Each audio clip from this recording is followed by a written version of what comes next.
yakomeza ugira ibihe byiza wowe dukurikirana umunsi ku munsi yawe. Umunsi rero ndashaka kugira ngo mbereke ahantu aho wakwita mu kuzimu, aho wita mu kuzimu kuko ni ahantu hatangaje cyane.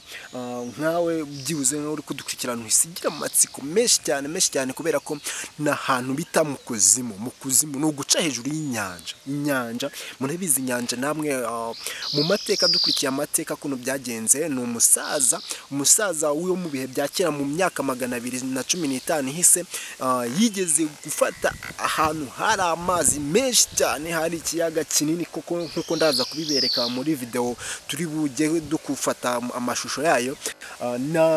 N'ahantu hahoze hari amazi manini cyane. Bavuga ko ukurikiye amateka nuko abasaza bagiye babivuga benshi cyane batandukanye, bagiye bavuga ko aho hantu hari amazi menshi cyane kubujya no kuyambuka harimo amata atandukanye.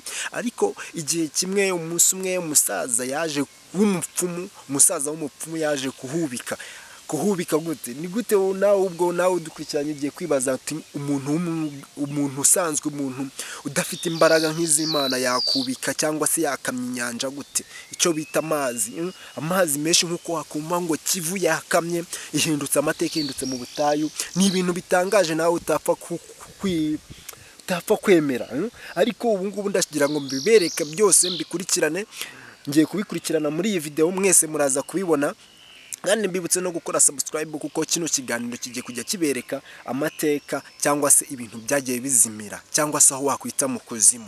Icyo bintu byose ngiye kujya mbibereka umunsi ku munsi. Ndagushishikariza kujya nkurikirana ukamenya byinshi ndetse byihishe inyuma no ku bintu byagiye biburirwa irengero, amateka yagiye aburirwa irengero. Ibyo byose ni ibintu ngiye kujya nkugezaho kuri iyi channel ya Dushimento. Urakoze cyane, kandi wowe utarakora subscribe ndakwibutsa kuyikanda. Twagiye nicyo kintu ngewe kimpagaritse aha ngaha. Ndaje mbereka amashusho amwe namwe mugiye kujya muyabona natambukaho mu kiganiro. Ngiye kujya nkorana nabo ndetse buri kimwe cyose aho ndabanyura hose ngiye kujya mbafatira amashusho mbereka, ndetse ndaza no kubasobanurira ahantu banyura. Bakabanyura hejuru y'inyanja, haragiye hakamera ibyatsi, bakaba batambuka ku giti kimwe.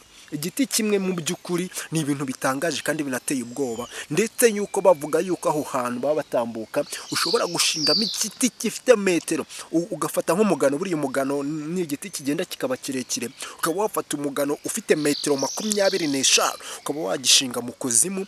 Ujya mu kuzimu, mu jyakuzimu, kikagenda kigahenengerayo neza. Ariko abaturage bakaba bahanyura banahahinga.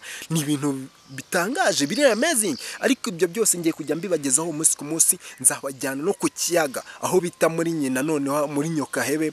Ariko hakaba abantu bwaho badatinya kuhanyura cyangwa kuhaca, bakaba barahakoze inzira. Ni ibintu bikanganya, ariko nanone kubera ubuzima, gushakisha amafaranga n'ibiki byose, nta kintu tutakora, nta kintu umuntu atakora ariko agashira ubuzima bwawe mu kaga, akaba yakora icyo kintu gitangaje cyangwa se bita nko mu kuzimu, ikintu gishobora kugushyira ubuzima bwawe mu kaga, ukaba wanapfa neza bakanakubura, n'abagushyingura ntibanakubone.